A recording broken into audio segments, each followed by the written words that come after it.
నేను Rangagiri PDS student organisation area convener గా work చేస్తున్నాను. ఈ రోజు విద్యార్థులు అందరూ కూడా కలుసుకొని ఇక్కడ ర్యాలీగా వచ్చి రాస్తారోకో నిర్వహించడానికి గల కారణం ఏంటంటే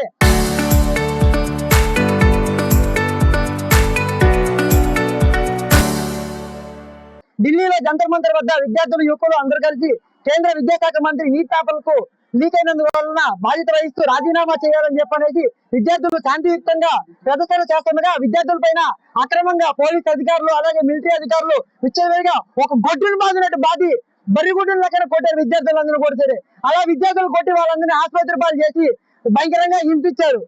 విద్యార్థులు కనీసం పువ్వులు ఇచ్చి మాకు శాంతియుక్తంగా మీరు కూడా కాస్త సాయం చేయండి అని చెప్పనేసి అధికారులకి మీరందరూ కూడా విజ్ఞప్తి చేసుకున్నా భయంకరంగా విద్యార్థుల మీద హింసించి అక్రమంగా కేసులు అవన్నీ కూడా పెట్టారు.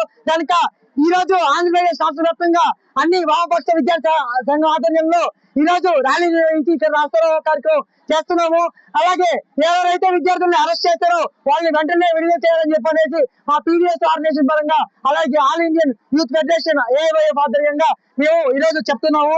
డిస్ట్రిక్ట్ ప్రెసిడెంట్ ని అండ్ తిరుపతి జిల్లా ఈ రోజు ఈ బంద్ కారణం ఏంటంటే ఢిల్లీలో జంతర్ మంతర్ లో జరుగుతున్న విద్యార్థుల నిరసనలకి పోలీసులు లాఠీ చార్జ్ మెయిన్ కారణం అయింది. దీనికి కారణం ఏంటంటే లీక్ అయిన నీటి పరీక్షకి వాళ్ళని శాంతియుతంగా ధర్నా చేస్తా ఉంటే ఈ పోలీసులు ఈ ప్రభుత్వం వాళ్ళని ఇష్టం వచ్చినట్లు కొట్టి వాళ్ళపైన కేసులు పెట్టి ఆడలేదు మగ లేదని కాకుండా ఎటబట్టే అందులో పోలీసులు కూడా కాకుండా వాళ్ళు కొంతమంది ఆర్ఎస్ఎస్ గూండాలని ముందర పెట్టుకొని వాళ్ళు ఇష్టం వచ్చినట్లు వాళ్ళు నచ్చినట్లు వాళ్ళ పిల్లకాయలను కొడతామంటే చూస్తూ ఉండడానికి ఇప్పుడు ఎవరు. ఎందుకంటే మన ఢిల్లీలో జరిగింది ఇప్పుడు మామూలు ఉద్యమం కాదండి.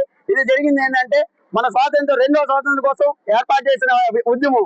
ఈ ఉద్యమం అనేది అంచెలంచెలుగా ప్రతి ఒక్క ఏరియా ప్రతి ఒక్క దేశం మొత్తం వస్తుంది.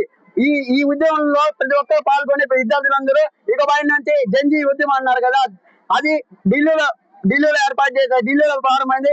అది ఈ దేశం మొత్తం ఏర్పాటు చేసి ఈ బీజేపీ ప్రభుత్వాన్ని ఖచ్చితంగా గద్దె దించేదాకా మేము వెనక తగ్గే ప్రసక్తి. అందులో ఏంటంటే ఈ ధర్మేంద్ర ప్రధాన్ రాజీనామా చేయండి. ఈ మోడీ ఏంటంటే అతన్ని అడ్డేసుకొని వస్తున్నారు తప్ప అతను అడ్డేసి వస్తున్నారు కానీ పిల్లగాళ్ళు వాళ్ళు నిజం చేసే వాళ్ళు న్యాయమైన డిమాండ్ మాత్రం అసలు పట్టించుకోకుండా పోతున్నారు. యాక్చువల్లీ ఈ ధర్మేంద్ర ప్రధాన్ విద్యాశాఖ మంత్రి అతను ఖచ్చితంగా రాజీనామా చేసేందుకు మా పోరాటం ఆగదని మీకు ఏ తరఫున తెలియజేస్తున్నాం.